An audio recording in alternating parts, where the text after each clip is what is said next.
Isaías 55, versículos 6, 7, 8, 9.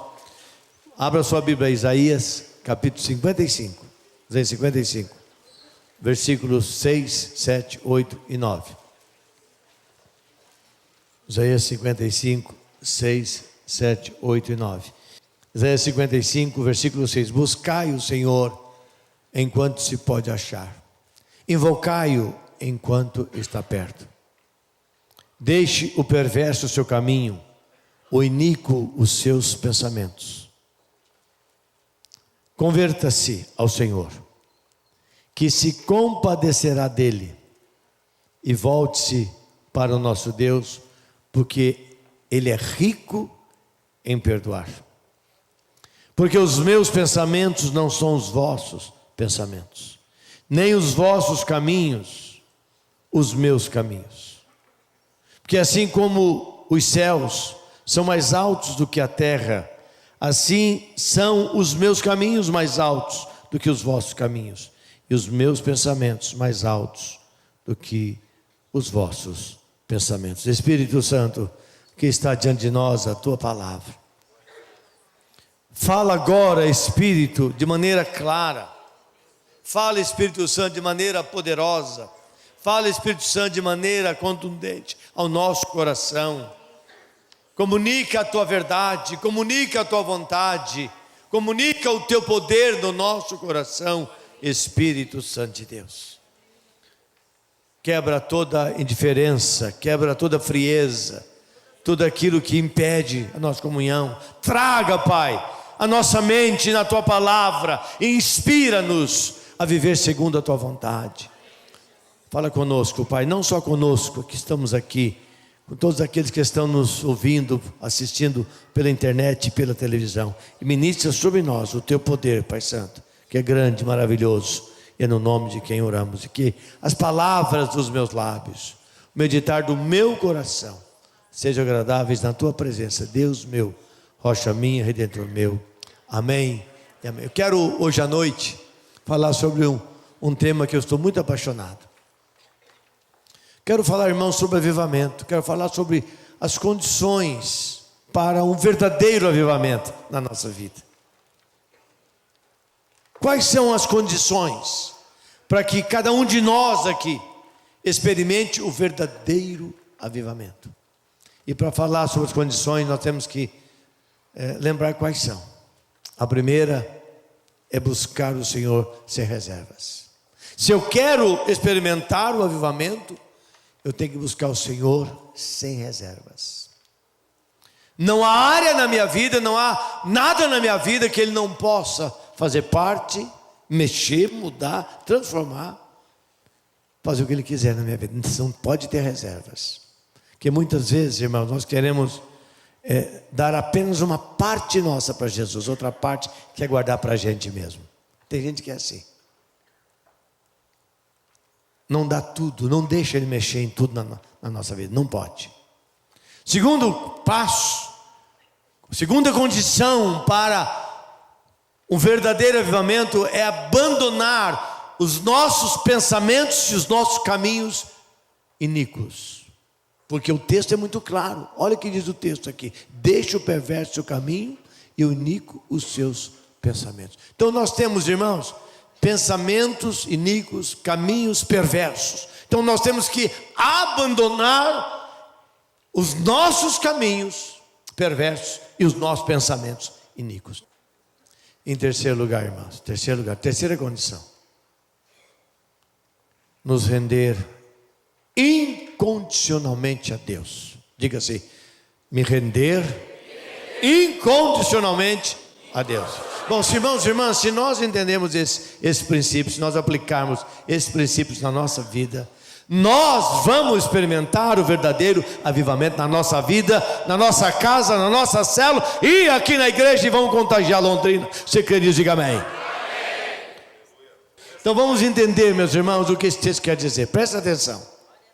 Isaías é reconhecido no Velho Testamento como o profeta messiânico.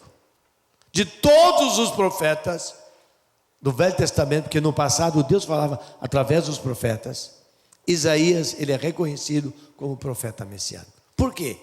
Porque Isaías, ele tinha uma grande esperança na vinda de Cristo. Isaías, ele trazia esperança para o povo. Porque, irmãos e irmãs, sem Jesus nós não temos esperança. Sem Jesus nós não temos salvação. Sem Jesus nós não vamos para o céu. Sem Jesus não há remissão de pecados. Sem Jesus não há transformação de vidas. Isaías, este homem que amava o Senhor Jesus, queria trazer essa mensagem de esperança para o povo. E por isso os seus escritos, as suas profecias, ele sempre estava apontando para Jesus como a esperança, como a nossa única esperança. Eu posso ouvir um amém? Então presta atenção, meu irmão, minha irmã. É esse homem que agora vem e ele diz o seguinte: buscai o Senhor enquanto se pode achar, invocai-o enquanto ele está perto. Porque ele sabia da presença, da realidade, da veracidade de Jesus Cristo, que muda todas as coisas.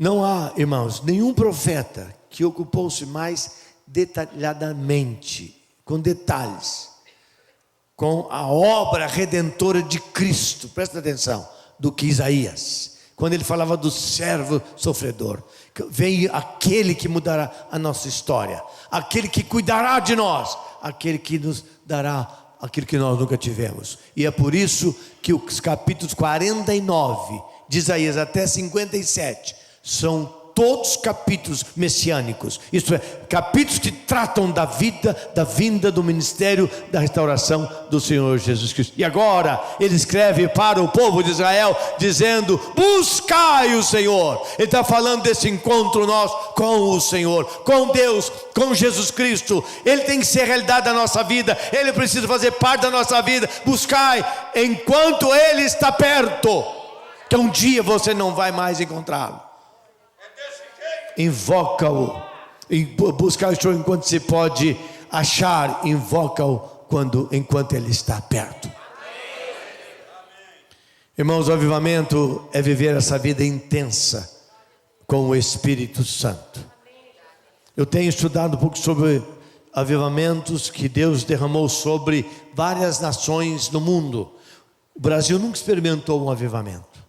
Nós estamos aguardando o avivamento. Nós estamos orando pelo nosso avivamento. Nós queremos experimentar o avivamento aqui na nossa vida. E vou dizer uma coisa para você: avivamento, meu querido irmão, não é barulho. Avivamento não é empolgação. Avivamento não é ficar vendo coisas que você está criando. Avivamento não é coisa da carne. Avivamento é uma vida inteiramente dedicada aos pés do Senhor Jesus Cristo, com tão intensidade que Ele se comunica e te levanta como um grande vencedor, uma vencedora. Isso é avivamento. Avivamento é confissão de pecado. Avivamento é fazer o que é certo. Avivamento é amar as pessoas. Avivamento é estender o nosso braço. Avivamento é estar diante de Deus. E não tem ninguém mais importante do que Ele na nossa vida. Não importa o nosso trabalho. Você pode ser um piloto lá pilotando o avião, Ele está com você. A sua presença é tão tremenda que você vai contagiar o copiloto. Você vai influenciar todas as aeromoças. Você vai influenciar, não importa. Se você é dentista, quando você está lá com aquele aparelhinho no dedo da gente, a gente fica arrepiado com aquele negócio lá. A sua presença vai contagiar a gente. Quando você terminar de fazer aquilo tudo, o paciente vai falar assim: doutor, fala desse Jesus para mim. Isso é avivamento. Isso é avivamento, irmãos. É Deus agindo no sobrenatural da nossa vida. Histórias de alguns avivamentos são impressionantes. Em 1858, 59, houve um grande avivamento em Nova York, nos Estados Unidos, na região nordeste dos Estados Unidos. Era impressionante, pessoas vinham de todos os cantos. Na hora do almoço, todo mundo deixava o trabalho, o povo corria para os centros de reuniões, o povo cantava e orava. Isso que fazia. Alguém lia um texto da Bíblia, o outro olhava lá na frente, outro lá atrás, um se levantava e Deus ia movendo, e multidões de pessoas iam se convertendo. Houve uma semana que mais de 20 mil pessoas se renderam ao Senhor Jesus Cristo e foram batizados. E Deus foi movendo, e no meio desse povo Deus levantou grandes empresários, grandes cientistas, grandes pessoas, que foi impactando o mundo em vários lugares.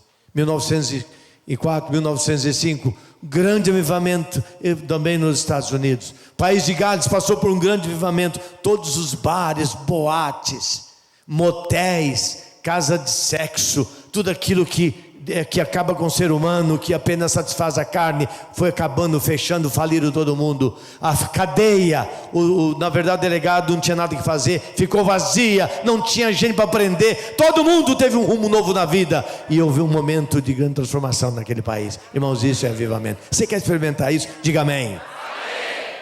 Para que nós experimentemos isso, nós temos que entender o que esse texto está nos dizendo. Irmãos, o avivamento é fruto de intimidade com Deus, é fruto de intimidade com o Espírito Santo de Deus, é fruto de intimidade com a palavra de Deus, e Deus vai trabalhando conosco, e a Bíblia passa a ser o livro mais central, mais importante, que rege em todas as áreas da nossa vida, e Deus vai operando grandes coisas no nosso coração. Meu desejo, é minha oração, que todos nós aqui presentes busquemos como nunca o Senhor Jesus na dimensão do seu avivamento. Sabe o que vai acontecer com a gente, irmãos? Porque avivamento não vem em pacote. O avivamento vem no coração do irmão, no coração da irmã. Então ele vem na minha vida, e o que acontece comigo? Eu começo, na verdade, a transbordar. E quando eu transbordo, eu derramo na vida da minha esposa, na vida das minhas filhas, na vida dos meus vizinhos, na vida da minha célula. E desta forma nós vamos contagiando, porque não é em pacote, mas é obra do Espírito de Deus na vida de cada um de nós. E nós vamos contagiando todos com o poder que Jesus Cristo tem. Você já viu quando um prato, melhor dizendo um copo, ele transborda de água? O que acontece com a toalha? Quando transborda de água, quando se coloca muito refrigerante no copo e transborda, o que acontece? Toda aquela parte onde o copo está, ele fica molhado, não é isso? Transborda e atinge quem está ao nosso redor.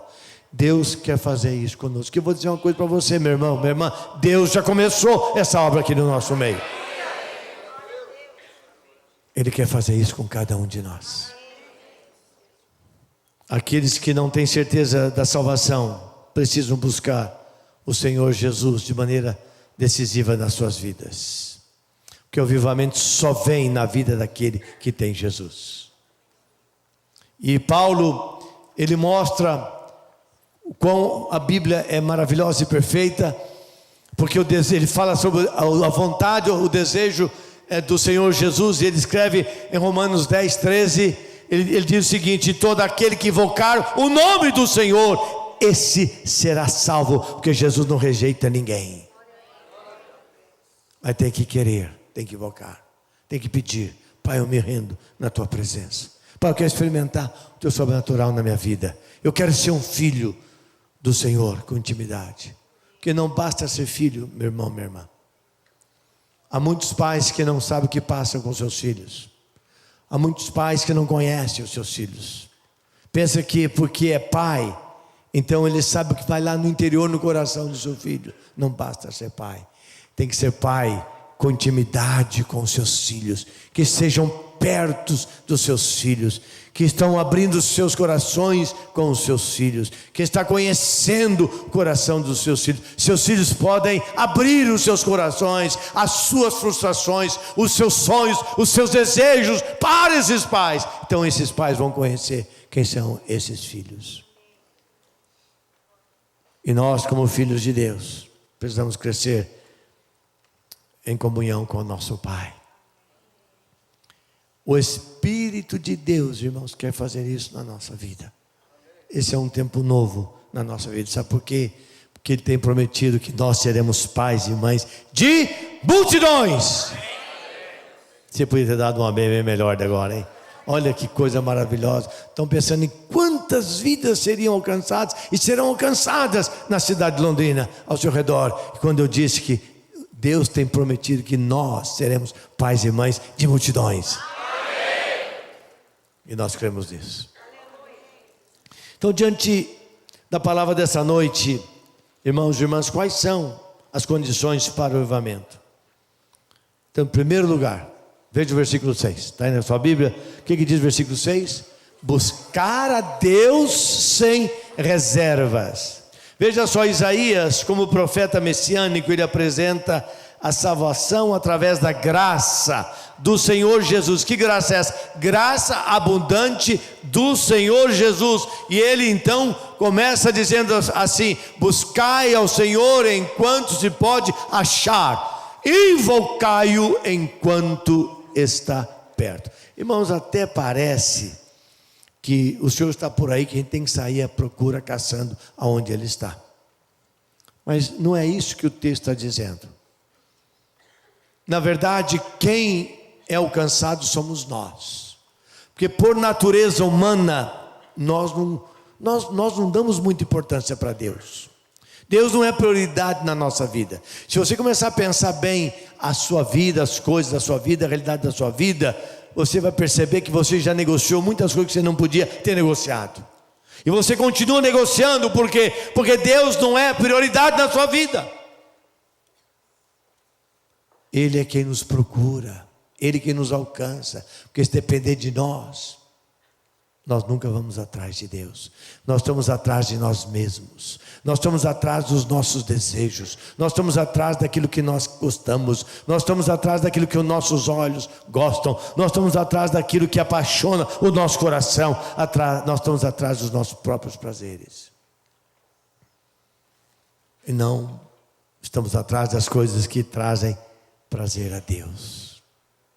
Mas o texto está dizendo aqui, em primeiro lugar, meus irmãos e minhas irmãs, que Ele promete, Ele quer se relacionar conosco, e Ele é quem vai nos encontrar. Quando eu abro o meu coração, no momento que eu abro o meu coração, estou aberto para uma experiência nova com Deus, priorizá-lo na minha vida, fazê-lo o foco do meu cotidiano, eu posso então encontrá-lo através da oração, através da leitura da Bíblia, através da célula, através de uma forma de comunhão com alguém que crê no poder do Senhor Jesus Cristo. E por isso que o capítulo 55 de Isaías, eu li o versículo 6, olha o versículo 1, quando ele diz: todos vós que tendes sede, vinde as águas. Eu sou a água da vida, é em mim que você terá a sede suprida e satisfeita. Vinde a mim. E no versículo 3 ele diz: vinde a mim, ouvi, e a vossa alma viverá. O profeta admite, para que haja um avivamento verdadeiro, é necessário buscá-lo, ou buscar a Deus, antes de tudo, um avivamento pessoal no meu coração, eu e Deus. E essa experiência, ela vai ser contagiante. Eu vou poder abençoar muitas vidas. Eu vou, na verdade, impactar muitas vidas, porque eu vou transbordar a experiência no meu próprio coração. Então, a ênfase, irmãos, no versículo 6, quando nós estamos vendo, na verdade, o primeiro degrau, como uma maneira, como alcançar esse avivamento, como a primeira condição para um verdadeiro avivamento, é, como diz o texto aqui, é buscar Deus e invocá-lo. Agora presta atenção, só invoca a Deus quem o tem. Como você vai falar com alguém que você não conhece e você não possui? Se eu tenho Deus, se Jesus é o meu pastor e o meu Senhor, então eu vou invocá-lo. Por isso que ele disse: invoca-o enquanto Ele está perto, porque certamente haverá um momento da nossa vida que não terá mais condição de nós desfrutarmos, experimentarmos essa comunhão tão íntima, tão profunda e tão real com aquele que nos amou e nos chamou e nos fez filhos e filhas dele. O Senhor é Jesus Cristo. Em outras palavras, é deixarmos ser encontrados por Deus. Irmãos, para sermos encontrados por Deus, Ele pede algumas coisas para nós. Na verdade, eu quero mencionar 3. A primeira, e esse é sinal do verdadeiro avivamento, é a convicção de pecado na nossa vida. O que é pecado? Muita gente sabe o que é pecado, outros não sabem. Para muita gente é apenas uma transgressão da lei de Deus. Mas é tão complicado isso. Eu até, quando ministro aqui as noites da libertação na primeira etapa, eu pergunto para a pessoa nova que está ali, o que é transgredir a lei de Deus? A pessoa não sabe explicar. Nós nem entendemos lei de trânsito, vamos saber quais são as leis de Deus? Nem sabemos como transgredir essa lei. Então eu digo para eles, um dia, tentando fazer isso mais claro, o Espírito Santo de Deus me deu uma definição que é pecado. Pecado é tudo que se faz no escuro. Aquilo que você não pode fazer na vista de todo mundo, e você faz escondido, ou você faz no escuro, ou você faz atrás das paredes, isso é pecado. Que não pode ser revelado, isso é pecado. E se nós formos sinceros, irmãos e irmãs, podemos estar guardando muita coisa no oculto do nosso coração. Mas eu tenho que ter convicção disso. Às vezes nós não somos convictos disso. Não, a vida moderna é assim mesmo. Esse negócio de legalismo cristão, esse negócio de farisaísmo, esse negócio de radicalismo, fanatismo. Eu quero uma religião mais light. O meu cristianismo me permite muitas coisas que eles falam que não pode. Eu quero ser assim, viver mais na minha. Meu irmão, presta atenção, eu tenho que ter convicção do pecado. Eu não posso viver e ficar tranquilo conscientemente com o meu pecado. O que é pecado? Eu já te disse. Pecado é tudo aquilo que você faz no escuro. Aquilo que ninguém sabe. Só você sabe. Ou uma outra pessoa sabe. É aquilo que você tenta esconder. Se depender de você, você nunca vai revelar essa coisa oculta. Eu tenho que ter essa consciência. Que a Bíblia me ensina, a Bíblia me fala sobre isso. Até na experiência de Isaías, o profeta messiânico, um dia ele estava num momento de oração muito maravilhoso, e ele teve uma visão. Ele estava diante da presença de Deus. Ele diz que ele viu o Senhor no alto e sublime trono. Ele viu ali serafins, são anjos do Senhor. E diz que eles voavam com 6 asas, 2 cobriam os pés, 2 cobriam o rosto, e com 2 eles voavam, e ali estava a presença de Deus. E quanto mais a presença de Deus, mais vamos sentindo o nosso fracasso, mais vamos sentindo a nossa miséria e mazela, mais vamos sentindo que na verdade nada somos, que somos imperfeitos e miseráveis. E de repente ele reconhece a majestade, a presença santa, poderosa do Senhor, e disse: ai de mim, estou perdido. Versículo 5 do capítulo 6. Sou um homem impuro, de lábios impuros, e habito no meio de um povo de impuros lábios. Ele teve a convicção do pecado. Ai de mim, estou perdido, sou um homem de lábios impuros. Convicção. Esta noite, meu querido irmão, minha querida irmã, é uma noite de nós olharmos para dentro de nós. Se nós quisermos experimentar, nós queremos caminhar pelas condições de um verdadeiro avivamento na nossa vida, experimentar o sobrenatural. Meu querido irmão, o verdadeiro avivamento liberta a gente. Tem muita gente que conhece o Evangelho, sabe de Jesus, mas a pessoa está amarrada, a pessoa é triste, a pessoa não está liberta. Ela é uma pessoa que vive em insegurança, nada dá certo na sua vida, nada funciona como deve funcionar. Não é que o cristão é perfeito, mas o cristão, como ouvimos o reverendo Emerson a semana passada, quando ele vem a tempestade, quando vem a luta, quando bate a crise, ele lembra que Jesus está naquele barco, e Jesus levanta e fala: dificuldade, luta, problema, desapareçam da minha vida. E fez-se grande bonança. Esse deve ser o caminhar do cristão. Você não é perfeito, não somos perfeitos, mas nós podemos ser vencedores. Convicção do pecado. Mas irmãos, a convicção do pecado nos leva a uma outra realidade. Para ter efeito, eu tenho que confessar o pecado. Eu tenho convicção e vou fazer o quê? Eu tenho um problema, estou com uma mancha forte no meu braço, e essa mancha está crescendo e ela é grande demais. Eu não tenho nada aqui não, meus irmãos, é só para mostrar. Fique curioso, não tem nada. Mas vamos imaginar que eu tivesse uma mancha enorme aqui, e está crescendo, crescendo, crescendo, e eu deixo essa mancha aqui, e ela começa a arder e doer.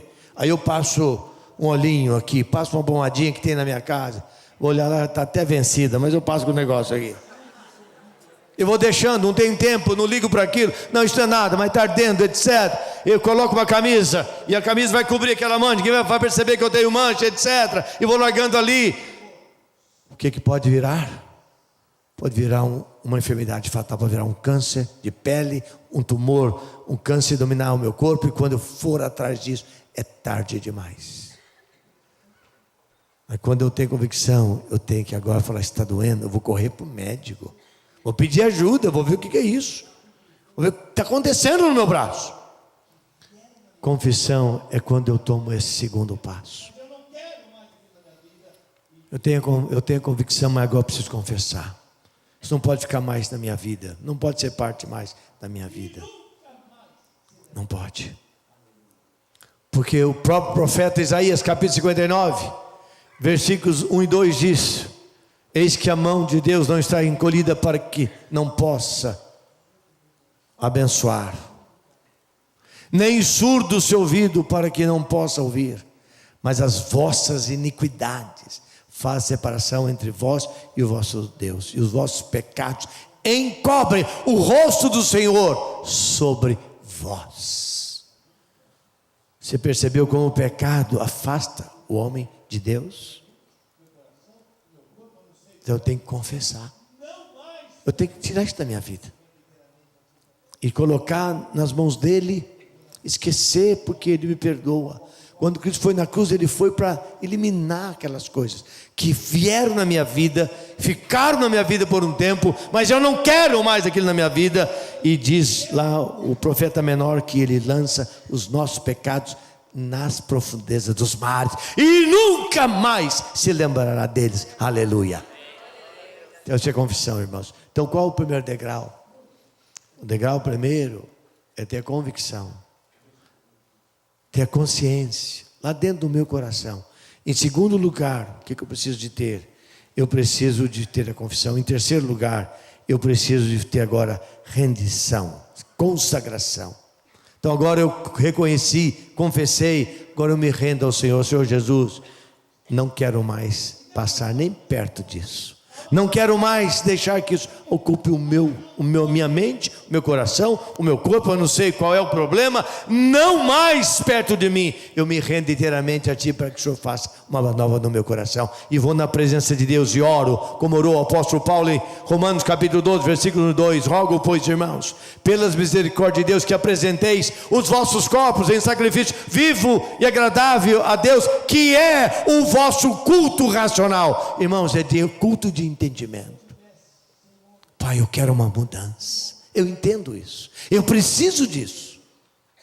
É uma opção que eu faço. É uma escolha que eu faço na minha própria vida. E o versículo 2 diz: e não vos conformeis com este século. Não entreis no esquema deste mundo. Não vos conformeis com o esquema deste mundo, mas transformai-vos pela renovação da vossa mente, para que experimenteis qual seja a boa, agradável e a perfeita vontade de Deus. Aí Deus me faz um vencedor. Há uma nova mudança na minha própria vida. Há algo novo no meu coração.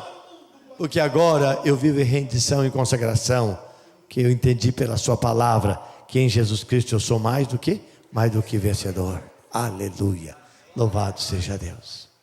Irmãos, John Wesley foi um homem que Deus usou séculos atrás. Fez um trabalho tremendo. Deus usou muito a vida desse homem. Ele fez uma afirmação que sempre impactou meu coração. Ele diz assim, olha, John Wesley diz assim: se eu tivesse 100 homens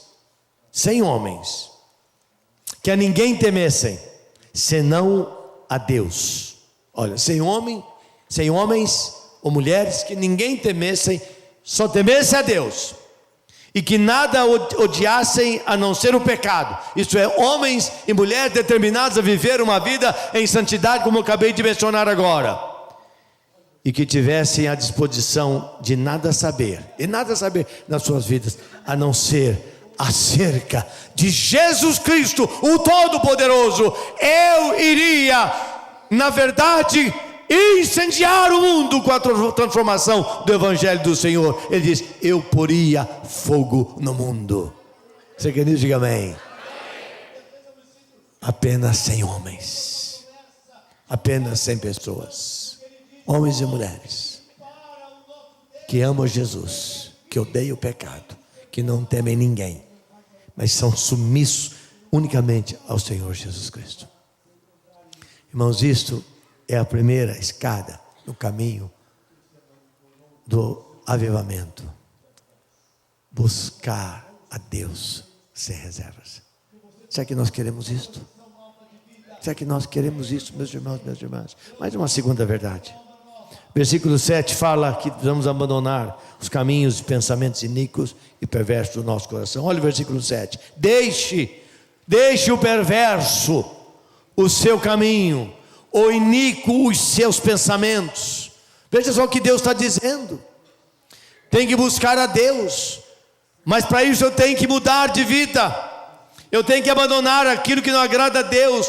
E todas as vezes que Deus me desafia para alguma coisa grande, maravilhosa, e às vezes eu me sinto incapaz, Ele vem com a sua promessa de cuidado, de proteção, porque Ele diz: e volte-se para o nosso Deus, porque Ele é rico em nos perdoar. Ele não vai jogar sobre nós, Ele não vai nos acusar de forma alguma, pelo contrário, Ele vai nos perdoar e dizer assim: aleluia, porque você abandonou o seu caminho perverso, porque você abandonou os seus pensamentos iníquos, porque você está tomando uma posição nova de vida em você. Eu vou fazer uma obra nova na sua vida, vou fazer algo extraordinário, porque agora você está abandonando os seus caminhos e os seus pensamentos perversos e iníquos. Veja só, irmão, nesse versículo, o que é aqui, queridos? Aqui é uma urgência. Há uma urgência nesse chamado para a mudança. Não tem como nós sermos cheios do Espírito Santo, a não ser através de uma mudança da nossa vida.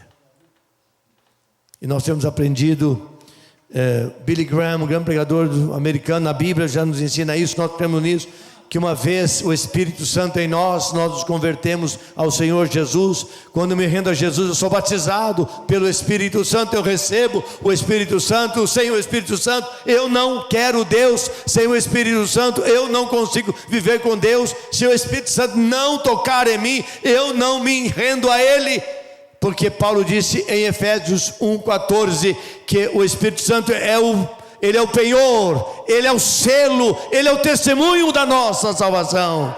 Batizado uma vez, cheio inúmeras vezes.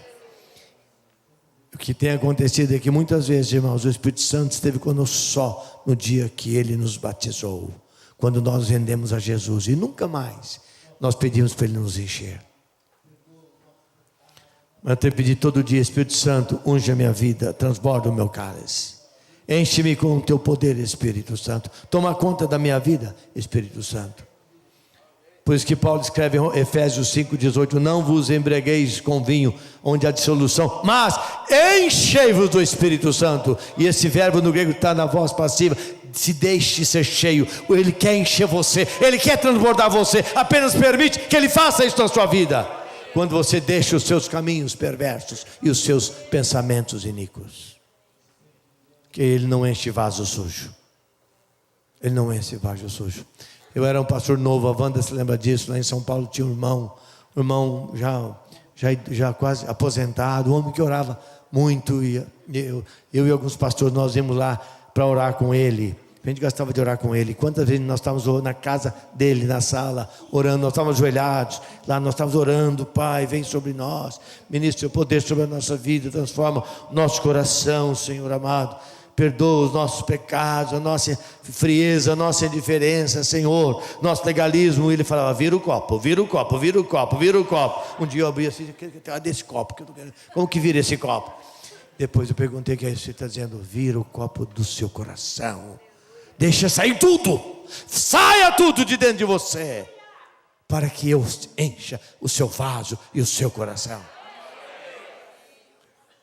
Irmãos, abandonar o caminho iníquo, abandonar as coisas que não podem fazer parte da nossa vida. Nesse tempo que vivemos em meio de uma geração doente, não é verdade, irmãos? Nós estamos vivendo no meio de uma geração doente. Quanta coisa acontecendo. Um povo angustiado, um povo deprimido, inseguro. Nós vivemos essa realidade. Quanta luta, certamente alguns de vocês vieram aqui hoje de parte de luta. Você entrou aqui angustiado hoje à noite. Você veio aqui com um peso. Quem sabe alguns de vocês vieram aqui hoje à noite dizendo o seguinte: Deus tem que fazer um milagre hoje à noite no meu coração, na minha vida, eu não suporto mais isso. Esse é o esquema do mundo sobre nós. E nós vivemos essa realidade. Mas Jesus vai liberar isso tudo e vai transformar isso na sua vida. Amém? No final desse culto. Nós, meus irmãos, quando nós estamos vivendo neste mundo, uma geração de relacionamentos fracos, frios, egoístas. Na verdade, nossos relacionamentos são de plástico. Qualquer coisa racha, quebra, não tem solidez nenhuma, não está em base sólida, absolutamente em nada.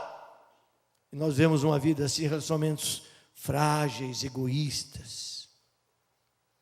Nós estamos vivendo uma geração, irmãos, no meio de pessoas desiludidas, pessoas debilitadas, totalmente debilitadas, fisicamente, emocionalmente e espiritualmente, porque a pressão do mundo é muito grande. E nós vamos sendo engolidos por essa situação, porque tudo é muito fácil. A coisa mais fácil que tem é você sair do caminho de Deus. A coisa mais fácil que tem é você pecar. Não tem nada que você não consiga mais hoje, a troco de nada. As pessoas estão vivendo essa realidade. Não há verdade. Não há nada que seja genuíno, transparente.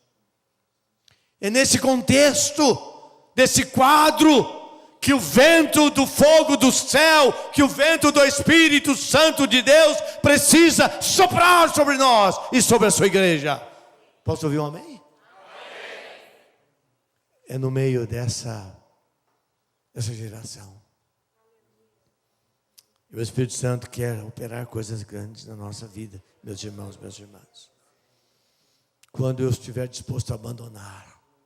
Isso só vai acontecer quando estiver disposto a abandonar. Abandonar os caminhos iníquos. Você sabe onde você tem andado. Você sabe o caminho que você trilha. Você sabe o que tem passado na sua mente. Você sabe o que tem ficado na sua mente. Nós sabemos. Ele quer mudar isso. Os grandes pregadores do século passado, Charles Spurgeon, que pregou para multidões de pessoas. Foi um dos príncipes dos pregadores na cidade de Londres, na Inglaterra. Tive o privilégio, não foi esse que eu conheci um outro, você morreu bem antes de mim. Charles Spurgeon diz o seguinte: quando há muitas pessoas vazias na igreja, é hora do avivamento soprar na vida da igreja e levantar um povo convicto, um povo apaixonado, um povo comprometido com a verdade do evangelho abençoador e transformador. Exatamente isso que ele quer fazer conosco. Irmãos, para encerrar, eu quero apenas passar de relance o versículo 8, quando ele fala que precisamos nos render a Deus incondicionalmente. Se eu quero experimentar o verdadeiro avivamento, eu preciso buscar a Deus, eu preciso de abandonar meus caminhos e pensamentos iníquos, eu preciso me render a Ele inteiramente. Veja só, o versículo 8 diz assim: porque os meus pensamentos não são os vossos pensamentos, nem os vossos caminhos. Os meus caminhos, diz o Senhor, é outro. Versículo 7 fala dos caminhos e pensamentos do iníquo. Mas agora está falando do caminho. Ele está falando agora dos pensamentos dele, como Deus santo e poderoso. E os meus pensamentos, os meus caminhos são outros, são diferentes, são mais elevados, são puros e são transformadores. E eu preciso me render incondicionalmente a Ele, para poder me desfrutar da realidade dessa nova vida que só Ele pode dar, quer dar para cada um de nós. Sabe, irmãos, quando nós fazemos isso, nós nos tornamos mais sensíveis à presença de Deus. Nós nos quebrantamos na presença de Deus. Nós choramos de arrependimento por aquilo que nós temos vivido. Nós temos alegria na presença do Senhor. Nossos cantos têm um novo significado. Nós oramos de maneira mais fervorosa, e nós adoramos a Deus de maneira mais sincera quando nós tributamos a Ele adoração. nos nossos cultos. Nós servimos os nossos irmãos de maneira diferente. Nós entendemos que é importante estar numa célula, abrir a nossa casa, compartilhar a nossa casa. Essa casa não é minha, é do Senhor. Eu posso ter uma célula aqui na minha casa. Essa despensa não é minha, é do Senhor. Eu posso fazer uma jantinha para quem vai na minha célula. Eu posso fazer um lanche caprichado para quem vai na minha célula. Eu posso doar parte do meu tempo para pessoas que vão na minha célula. Eu amo as pessoas, eu interesso por elas. Eu não posso vê-las e ficar de longe, imaginando, elas estão passando, elas estão indo, e lá no final, eu sei que elas cairão nas mãos do inimigo. Eu não posso permitir, eu tenho que correr, segurar e falar, gente, não é esse caminho, virem para cá, é um novo caminho, é o caminho da esperança, o caminho da vitória, o caminho do amor, o caminho da proteção, o caminho de quem cuida, o caminho do Senhor Jesus, na nossa vida e na vida deles também. Queridos, o Espírito Santo fará coisas tremendas em nós e através de nós, quando nós começarmos a trilhar as condições para o verdadeiro avivamento. Filipe entendeu isso quando estava pregando em Samaria. Cegos estavam vendo, coxos estavam andando, endemoniados estavam libertos, pessoas doentes sendo curadas, pessoas se rendendo ao Senhor Jesus, aos milhares em Samaria. Mas o Espírito Santo veio e falou para Filipe: Filipe, vai para uma estrada deserta que desce de Jerusalém para Gaza. Tem uma pessoa que você precisa falar com essa pessoa. E Filipe deixa um ministério bonito, maravilhoso, impactante em Samaria. Ele poderia ter falado: mestre, não estou entendendo. Tem reuniões marcadas todas as noites são pessoas se salvando, todas as noites o senhor está fazendo milagres aqui. O senhor quer que eu saia daqui para ir para um caminho que eu nem sei onde quer deserto, fazer o que lá? Mas ele não disse isso. Quando eu me rendo, presta atenção, quando eu me rendo, quando nós nos rendemos inteiramente ao Senhor, quando o Senhor é razão da nossa vida, nós obedecemos a voz do Espírito e vamos. E ele foi, acompanhou o carro, estava ali uma pessoa importante que ia para a África, para a Etiópia, e ele viu que aquele homem estava lendo Isaías 53, e ele, como ovelha, não abriu a sua boca, foi levado ao matadouro. Pelas suas pisaduras nós somos sarados. Aí Filipe vem e pergunta: o senhor está compreendendo o que o senhor está lendo? Ele falou: como? Não estou entendendo nada. Como eu vou entender sem que alguém me explique? E falou: pode subir no carro. E começou a ministrar. E disse que ele começou em Isaías e terminou em Jesus. Aquele que estava indo para o matadouro e não abriu a boca é Jesus Cristo. Aquele que aceitou o sacrifício, aquele que morreu pelos nossos pecados, aquele que nos ama de maneira incondicional. Ele falou: eu quero ser batizado. Eu quero ser batizado, Filipe. É maravilhoso essa pessoa. Ele falou: mas para você ser batizado, tem que confessá-lo como Senhor e Salvador da sua vida. Ele disse: eu quero confessá-lo agora, nesse exato momento. Quero confessar Jesus, esse que a palavra está dizendo, que Isaías está dizendo, o profeta está anunciando como meu Salvador e meu Senhor. Descer, ele foi batizado. Ele seguiu, levou o Evangelho para a África. E de uma maneira, irmãos, que só na eternidade eu vou entender. Diz que o Espírito tomou Filipe. Acho que foi um tipo de um disco voador. Pegou Filipe, levou de volta para Samaria. Essa rendição, essa entrega, Deus quer usar muito a nossa vida, meu irmão, minha irmã. Deus quer fazer coisas grandes na sua vida, quer fazer algo maravilhoso na nossa vida. Eu quero encerrar dizendo o seguinte: sem avivamento a nossa fé é apenas o exercício de uma religiosidade. Presta atenção nisso. Sem avivamento a nossa fé é apenas um exercício de uma prática da religião. Eu canto mecanicamente, eu oro, começo, nem sei o que eu acabei de orar. Eu não vivo, eu não tenho procurado a Deus, eu não tenho abandonado as coisas que desagradam a Deus. Eu não me rendi inteiramente a Ele. Oremos, meus irmãos, e peçamos ao Espírito Santo de Deus, a esse Espírito maravilhoso desse texto, ao Senhor Jesus, para o verdadeiro avivamento na nossa vida e na sua vida nesta noite.